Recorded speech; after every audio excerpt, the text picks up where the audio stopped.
Ahojte, zdravím všetkých.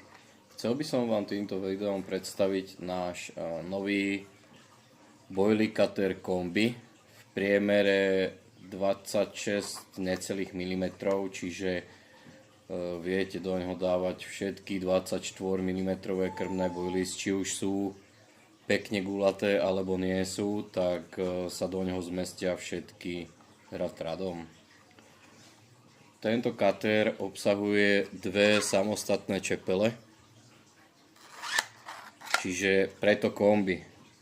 Ak si nechám v krájači obidve čepele, dám tam zatiaľ len jednu, tak mi budú padať takéto krásne štvrťky,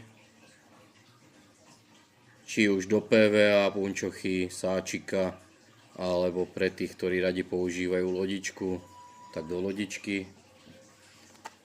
Kapacita na štvrťky je 6 guličiek. Ide to krásne, ľahko. Hej, a tých 6 guličiek, keď spravím naraz, tak mám v podstate asi takú dávku do PVA. Keď odtiaľ vyberiem vrchnú čepel, to nie je nejaký problém, lebo ona odtiaľ, keď dáte dolu krytku, vypadne skoro sama. Tak sa kapacita zväčší ešte o jednu guličku. Zmestí sa ich tam 7. A budú vám padať zasa polky.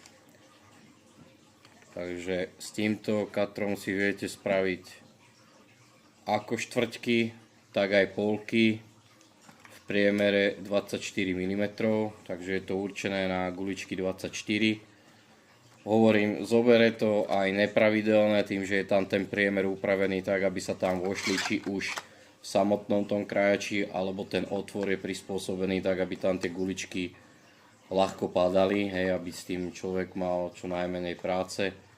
Pekne sa tam zmestí 6